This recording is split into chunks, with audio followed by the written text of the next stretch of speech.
Welcome back guys, it's Elwood here from Not So Serious Gaming. Better jump in and show you the full Easter egg guide to Relinquish. I think this is a really cool and crazy map. I think it can be quite hard on solo, but hard doesn't mean it's not fun, and it's also great fun with friends and a hell of a lot easier.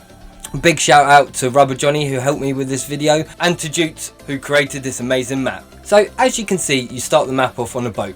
This takes you to the first area, which I think is a great feature to start game off. Also, the boat is very important, which isn't that clear at first, so just make sure you bear that in mind, that this boat is one of the most important things as it gets you your guns, ammo and blueprints. Now you've landed, you can take this opportunity to explore. As you can see on the left hand side, you can pick up a starting pistol for free. This is very handy and I didn't notice this in my first game.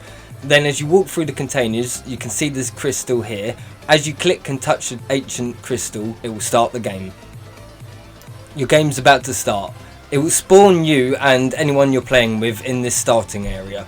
To be able to get out the first area, it will cost you 1,000 points and then 1250 for the next door, and so on. You will see materials appear on the right hand side of your screen. You can collect these by going up to these crystals you can see here. Green crystals are for wood, white crystals are for iron, blue crystals are for cobalt, brown crystals are for copper. You can't get crystals to get uranium and platinum, which is a bit frustrating, but I'll show you how to get that later on. However, if you're playing with friends, two of you can activate these crystal sites at the same time and receive both resources simultaneously. There's no order to what wooden crystal site will spawn in first. However, the one thing I can be positive is only wood will spawn first, as you can't get iron or copper until round 3 and you can't get cobalt until round 5, which is unfortunate as you can't activate power until you have cobalt. Because of this, I'd strongly recommend that as soon as you can, you try and open every door on the map and explore all the crystal location sites.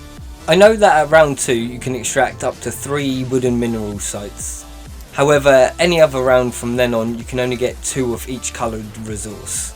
To activate a wooden crystal site, it will cost you 250 points. Doing this will spawn in extra phantoms. Phantoms, you say? That's right.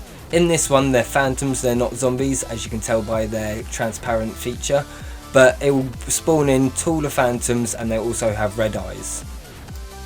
You will need to stay fairly close to the extraction site to be able to get the resources. However, the one good thing is 2 of you don't need to stay by it, so one of you can cover while the other one kills the zombies. This can be a little bit tricky on solo, as you want to try keep the main round zombies alive while you're doing it so you can get as many extraction sites, but there's a few little techniques you can do to try and make this a bit easier. Personally, I try and make crawlers, as that is the easiest thing for me. Now it's time to go activate the boat. Doing this will spawn in a gun, it will get you a blueprint and it will get you some ammo. This is the only way you can really get good guns in the map, as there's no box, and if you don't use the boat you're stuck to wall purchases. The great thing is, the very first shipment you do is free. Whilst we wait for the boat to return, I might as well show you what this does. As you can see, you can change the material. Hold your action button on it to change the material to whichever material you want to store on the boat. Storing materials on the boat will give you a better chance of getting better guns, more ammo on the replenishment and a better blueprint. I'd strongly recommend waiting until you got uranium and platinum before you try and get good guns, as putting the other resources on can take forever. The boat will sound its horn when it's returning, so you know. Head over to the boat and get your free gun. For me, I got a shotgun, which I can't complain with. But the one thing I really must stress, before you replenish your ammo using the boat and collect the money, make sure you have the gun equipped in your hand that you want the ammo for, as it will only replenish the ammo in your hand. It won't replenish the other gun that you have. This can get really annoying because I didn't notice this for like the first 3 times using the boat, so just bear that in mind, as it can get quite tedious because there is no max ammo drops on this map at all. If you're playing with other people, I'd recommend putting some wood on so everyone can get a gun as well, plus you also have a chance of getting some blueprints. But hey, you could get yourself an ancient ray gun. The shipments can take a little bit long, but they're definitely worth doing it because it means you all can get a gun, you can get multiple blueprints to be able to build a gun whenever you want, so if you die you can then rebuild a blueprint, as that blueprint never runs out, which I personally think is way better than the box. Also, you can get points and ammo from this each time you do this, so it's definitely worth doing it. This will give you a great opportunity to be able to open up the map and explore it. Personally, I would definitely do this so you can find all the locations to iron, cobalt and copper that are dotted around the storage area and the HQ.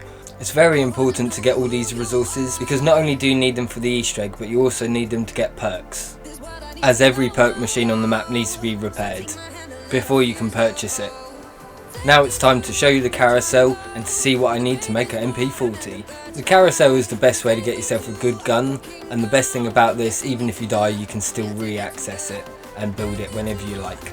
So I'll show you how to get to there now. It's a quite quick and easy route, and then when you get there, all you have to do is press your action button to spin round to the weapon that you've got the blueprint for, go over to the table and smash that build button, just like you guys should smash that subscribe button. Days later. Now you've selected the blueprint that you want, go up to the table on the left and see what materials you need.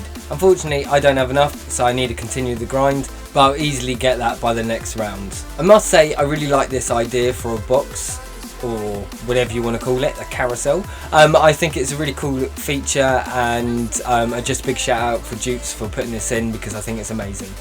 Before we can start the main Easter egg, we now need to get Cobalt. To do this we need to wait till round 5. You've made it to round 5 and it's time to collect some Cobalt. These tend to be quite a bit harder than the other ones, so just bear that in mind before you start this. Now you're finally ready to build power and you can get into the HQ. I was very confused how to enter the HQ at first, but I was holding up some zombies by it, I threw a grenade to make some crawlers and it blew open the door.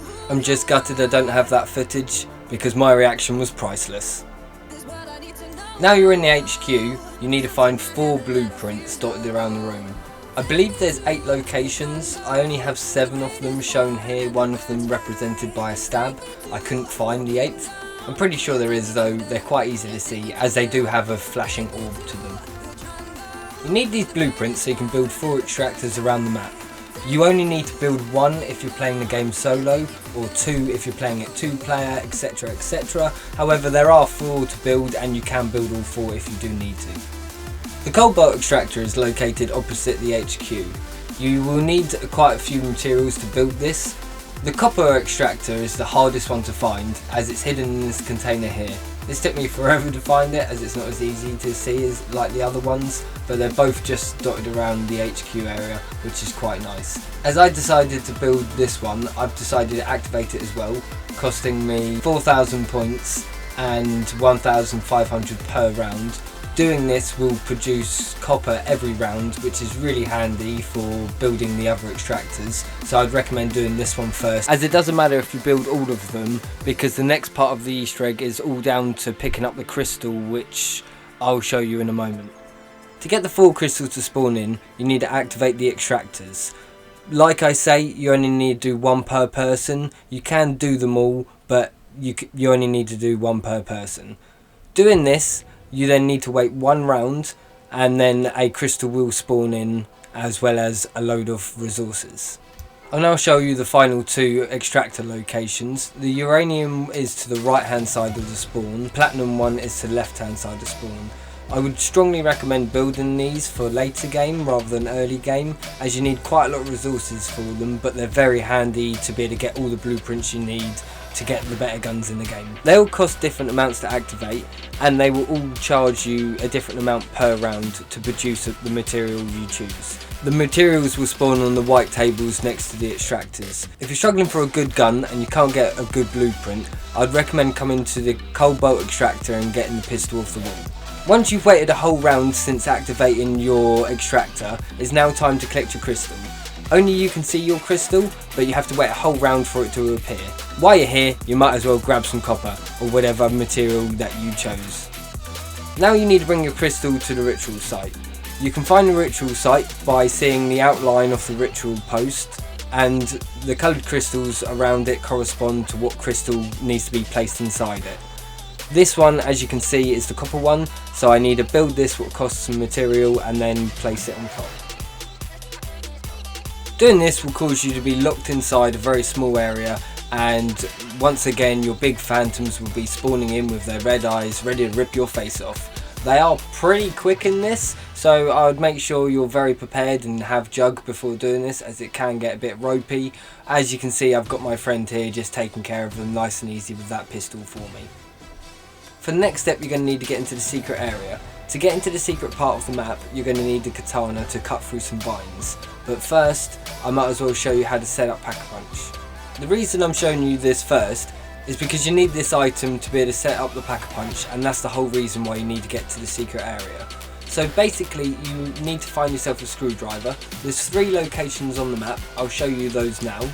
You've got one up on the containers here, one inside the barrel, and if you run all the way round, just up before you get to the carousel, there's one on this box here. Now head back to the HQ, because it's about time you burst open this locker so we can build ourselves a Pack-a-Punch. Once you do this, you need to activate the attractor machine. Activating the attractor machine will cause the attractor machine to activate, causing a green orb to fall from the sky. Once it has, pick up the green energy sphere and head over to the start area. When you get to the start area, go to the right hand side behind the uranium extractor, purchase this door for 3,500, and then you need to slash down these bamboo. You can't cut through it when you have your weapon out and using the melee button. You actually have to have your katana equipped as your primary weapon. You know you're doing it correctly because it easily cuts down. If you're repping the ancient ray gun, I'd highly recommend getting Flopper. I'd advise having minimal zombies when you're in the swamp, as it can be very tricky, as when you hit the water it incredibly reduces your speed. Now this is the Pack-a-Punch. It doesn't look like the traditional Pack-a-Punch, but here it is, baby. Now place the weird energy sphere inside the Pack-a-Punch to activate it. You can now Pack-a-Punch your gun normally, or you can wait until you have less than 40% integrity. The day will become night and you'll be able to Pack-a-Punch your gun and get it as a malice upgrade. I'm not too sure on all of these, but I know one of them you can teleport around the map. Once it becomes night, you're now able to do this. Go up to the Pack-a-Punch machine, bask in its glory, and Pack-a-Punch a non-wonder weapon gun. This looks pretty awesome. When you do this, go to the left hand side of the Pack-a-Punch machine and cut down the last bamboo blockade. Doing this will open up the last of the secret areas, and you now need to go and place your crystal inside the altar. This needs to be done per extractor. If you're playing solo and you've built all extractors, you only need to do one. However, if you want to do the others, you still can, as you'll be able to get different weapon upgrades, but you can only get one at a time, so to be honest I'd only ever advise doing one per character. Activating this will cause runes to appear somewhere on the map. For the copper one, you'll find them to the right hand side of the HQ on the crane. For the cobalt one, you'll find them over on the docks. I haven't found the uranium one or the platinum one yet. I'll get that out in another video at another point. Hopefully that doesn't inconvenience anyone. But what you will need to do is find the order that they're shown there and then shoot them in the order with a malice Pack-a-Punched weapon.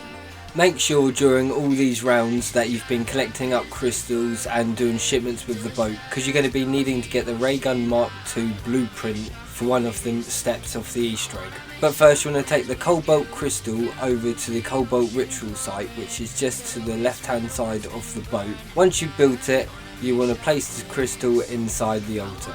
Luckily my friend's got me here protecting with the Ray Gun Mark II, because I'm all ready for the next step of the Easter egg. Now his crystal is charged, it's time for him to bring it to the altar to get his runes to appear on the map. Luckily I know they're over by the docks, so I'll just show you where they are now. They're on the right hand side from the boat, as you can see here. They're quite hard to see, so it takes a lot of teamwork to be able to do this. You now no longer need the katana. However, you do need the Ray Gun Mark II.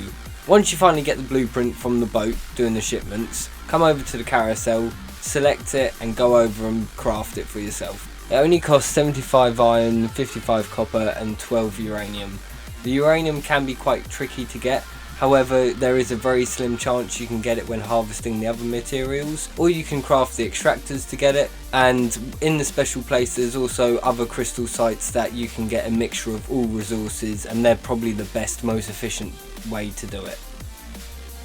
We've pretty much completed what Jutte's created for the Easter egg so far, and now all we need to do is put our crystal inside our tombstone, shoot the green orb with our Malice Pack-a-Punched weapon, and then all we need to do is Pack-a-Punch our ray gun in the night time. The one thing that you must do after shooting it is activate your tombstone. I can't stress this enough, as I made the mistake and I didn't activate mine. So when I pack-a-punched my ray gun, it just did a standard pack-a-punch. I was very annoyed and I had to go buy a new gun to then build a new ray gun Mark II to then pack-a-punch it again the correct way, the malice way. So this is the end of the Easter egg so far. I think it's pretty cool because it doesn't kick you off the map, so you can then tear up with your new pack-a-punch weapons. You do get 4 unique upgrades. I will show you a quick bit of gameplay of one of them now. I won't spoil the rest of them because it's about time you find out for yourself. If you like this, guys, please hit that like button and subscribe. Thank you very much for watching. Peace! Yeah, boy. Look at that. I mean, it's not a quick killing weapon, but it looks freaking cool. Yes. That's really funky. Save, mate.